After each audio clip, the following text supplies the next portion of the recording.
Les gars, 90 minutes à Luis Company, c'est très long, les gars, très très long. Oui, on nous a vendu la semaine dernière que ouais, 90 minutes au Bernabéu, c'est trop long. Non, c'est chez nous que c'est long. C'est à Luis Company, c'est là que c'est long. À Montjuic, c'est long, les gars. Oui, ils étaient là.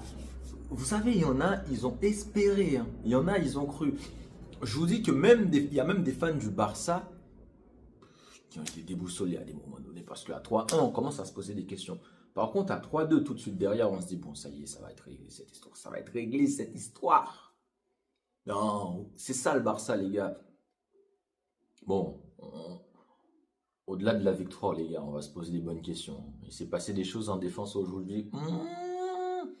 Il s'est passé quelques petits trucs dans la défense aujourd'hui, les gars. Ça me plaît pas du tout. Alors, pas du tout. Déjà, le premier but. Donc, on joue contre Celta, 16h15. Match de merde, on le sait tous. Équipe de merde, parce que Celta Vigo, c'est, voilà, faut se dire ce qu'il en est. C'est une équipe de merde qui. C'est les gens d'équipe en Liga, ils ouvrent leurs fesses en jouant contre le Real, faut dire les termes. Et quand ils arrivent contre le Barça, ils font leur match, ils font le match de leur vie. Vous savez, ils mettent les buts quand il faut, ils défendent, ils mettent des fautes, ils défendent avec les dents, avec les griffes. Voilà, très tôt dans le match, on mène 1-0, but de Ferran Torres, très beau but d'ailleurs, Ferran Torres qui commence le match à la place de Lamine Yamal. Tout de suite derrière, il y a une erreur défensive d'Inigo Martinez qui fait une faute d'appréciation, et Chesney qui fait une sortie catastrophique, il faut dire les termes, c'était une sortie catastrophique. 1-1. On finit la mi-temps ainsi. Deuxième mi-temps, De Jong et Inigo Martinez, encore 2-1. Ensuite, une perte de balle de Dani Olmo qui rentre à la place, de Gérard Martin sur une action, un dégagement. Les gars, moi, ce qui m'a énervé aujourd'hui sur le troisième but de Celta Vigo, c'est pas normal qu'on prend qu'un dégagement d'un défenseur, ça passe comme une passe décisive comme ça. Parce que le mec, il se retrouve seul, au milieu de deux joueurs qui sont très éloignés de lui. Il fait une petite accélération, pute. Les gars, c'est Borja Iglesias, quoi. C'est triplé de Borja Iglesias en même pas 60 minutes. Là, on commence à se poser des questions, les gars. Et ensuite, il y a cette passe décisive de Rafinha pour Dani Olmo. Tac, tac, 3-2. Et là, je me dis, on va dérouler, les gars. Là, je me dis, ils vont souffrir, le Celta Vigo. Ils vont souffrir. Là, je me dis, ils vont souffrir. Les gars, les gars, les gars. Et là, on commence à pousser. Et là, il commence à être dans les fautes, je gagne du temps, je vais à la com, je pousse, tu vois. Et tout de suite derrière, centre de Lamine Yamal pour Rafinha, coup de tête, pute.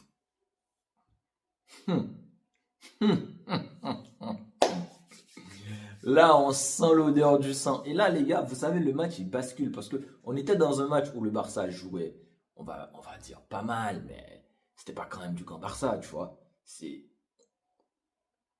où les passes n'étaient pas sereines, la défense, il y avait des pertes de balles, il y avait des machins au milieu, c'était pas trop ça. D'ailleurs, l'entrée de Dani Olmo a fait très très bien au Barça parce que dans son placement, déjà, rien que ça, c'est quelqu'un qui apporte beaucoup de choses à cette équipe. Et je me dis, et je le dis, je l'assume, je le redis, si ce joueur-là ne se blesse pas souvent, l'Europe a des soucis à se faire. Parce que quand tu as une équipe du Barça, avec un vrai numéro 9, avec Pedri, aussi fort qu'il est au milieu, De Jong aussi bon, un Rafinha, Lamine Yamal sur les côtés, et tu mets un Dani Olmo qui vient de se mettre entre les lignes avec son placement, les gars, vous savez pas, vous savez, en fait, vous avez même pas idée du problème que ça amène. Parce que je pense à une action qui pouvait faire le 4-3, quand il fait le contrôle de la poitrine dos au but, il prend le temps, il se retourne, il met le pied droit. Là, je me dis, s'il met la frappe du gauche, je sors dehors à poil. Mais il essaie quelque chose, toujours dans l'esthétique. Tac. Je me dis, mais ça, il n'y a qu'un grand joueur qui te l'amène. Il n'y a qu'un grand joueur qui te l'amène. Mais si t'as ce joueur-là qui ne se blesse pas, les gars, le jour où ce mec-là va arrêter de se blesser, il faut qu'il trouve le marabout d'Ousmane Dembélé. Olmo, le marabout qui a fait qu'Ousmane Dembélé, il arrête de se blesser. Olmo, il doit le retrouver. Il faut qu'il le retrouve. Olmo, il retrouve ce marabout-là. Je pense que l'Europe aura des soucis à se faire, les gars. Non, non, non, vous allez arrêter tous vos délires avec des autres joueurs bizarres là. Non, il est trop fort ce mec. Il est trop fort. C'est contrôle orienté, c'est machin, c'est. Il voit tout, il est. En plus vous voyez, ça se voit qu'il ne le fait pas dans la difficulté, pas dans le forcing, parce que tout est fait, mais avec une aisance, une facilité, une. Ah là là, les gars.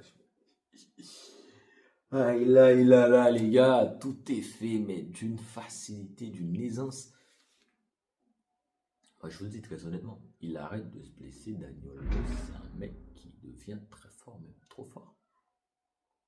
Il a que ça à faire. Il a que ça à faire dans cette équipe. Arrêtez de se blesser. Il deviendra très fort, mais trop, trop fort.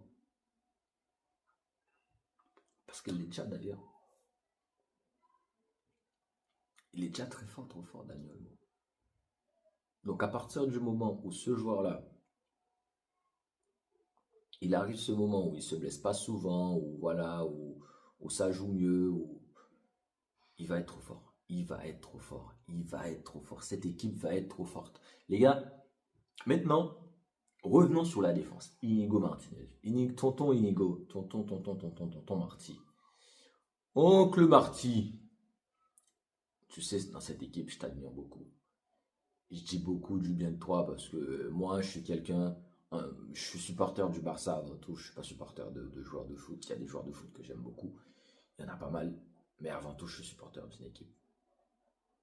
Et moi, quand je parle en fonction de ce que le joueur il me fait ressentir, de ce qu'il m'apporte. Il y a eu peu de matchs où tu m'as apporté du négatif, Inigo Martinez, mais aujourd'hui, ce que tu m'as fait là, heureusement pour toi que j'ai les 3 points. Hein. Heureusement pour toi que j'ai les 3 points. Hein. Parce que je l'ai là. Là, je l'ai là, ce que tu m'as fait aujourd'hui. Déjà le premier but. Le deuxième. Bon, le troisième, t'es un peu coupable. Mais c'est plus Koubarsi, on va dire. Mais t'es quand même un peu coupable, le troisième. T'es quand même un peu coupable. Il y a aussi des passes. Des passes que tu rates, des choses que tu rates pas habituellement. Je le dis quand même, parce qu'il faut que je le dise. Parce que moi, je suis comme ça. Je peux pas ne pas le dire. Parce que quand c'est Araujo qui me fait des dingueries, je le dis. Je suis comme ça. Tu me fais une dinguerie, je le dis.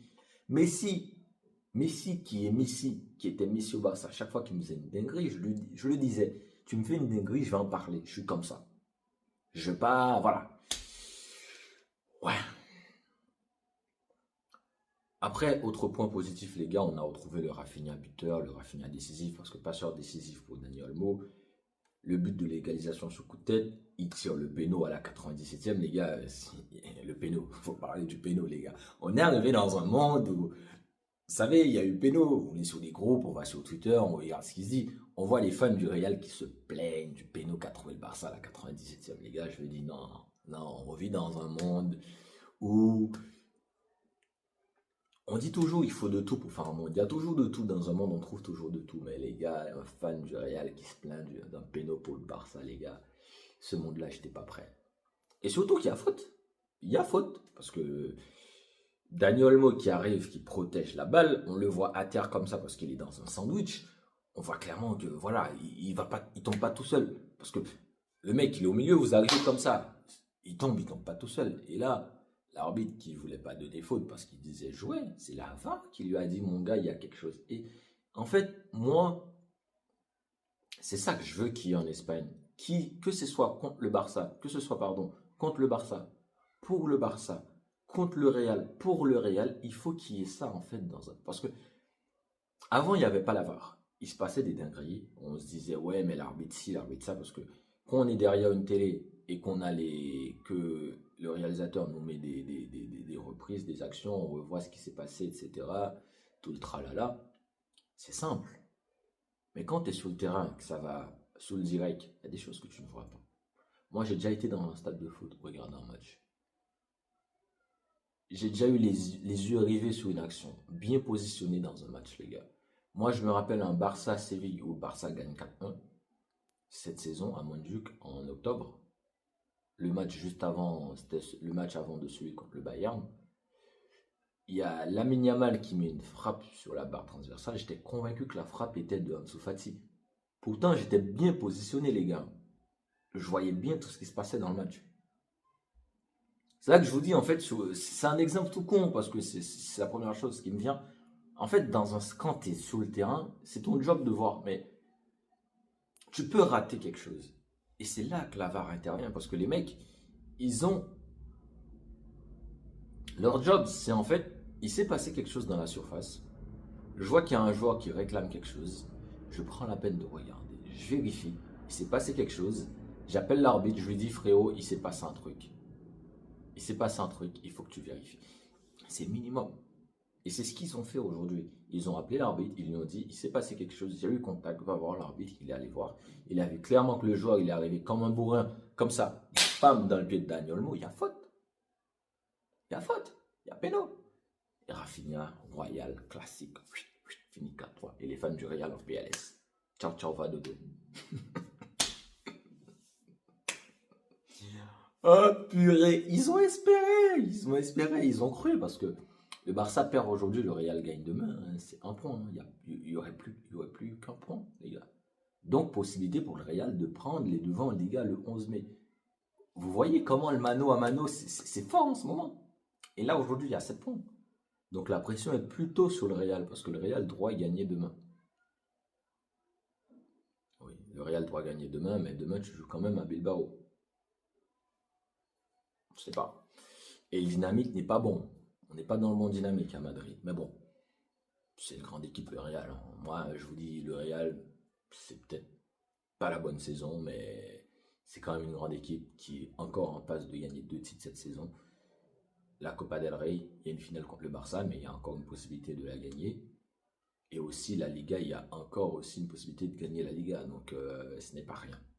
Mais il faut que cette équipe du Barça se dise, je dois aller chercher le triplé. Samedi prochain, 21h, finale contre le Real, il faut aller la chercher.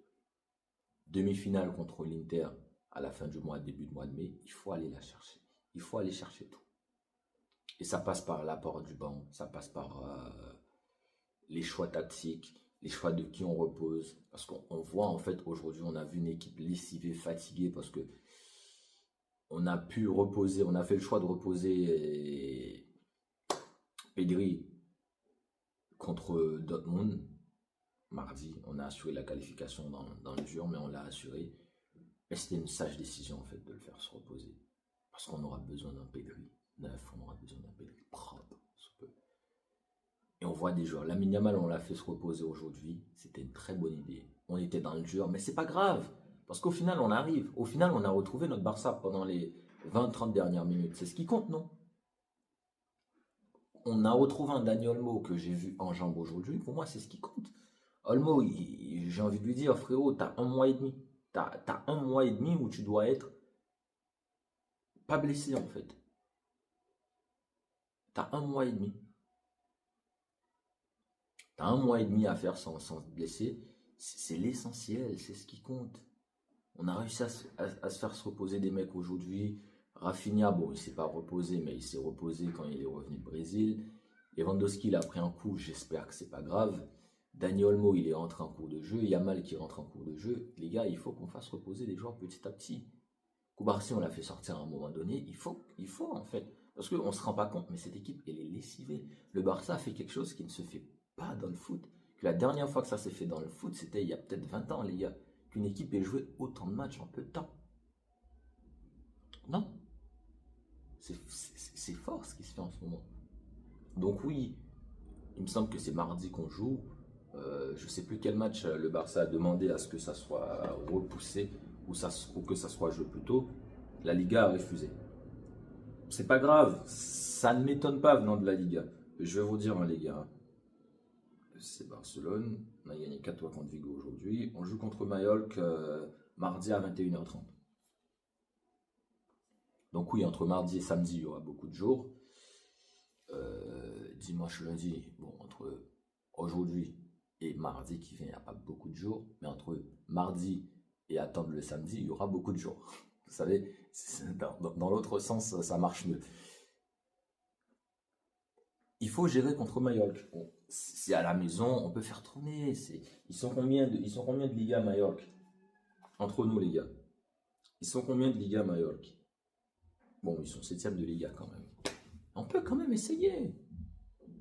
On peut donner du temps de jeu à des mecs. On peut essayer de faire chavirer le match très tôt, de 3-0. On fait tourner, les gars. C'est l'idée. Parce que on aura besoin des mecs samedi contre le Real, le samedi 26. Parce qu'on aura ensuite besoin des mecs le 30 contre l'Inter, les gars. Donc, je vous dis ciao, ciao, les gars. Prenez soin de vous et bon week-end. Et je vous dis à mardi.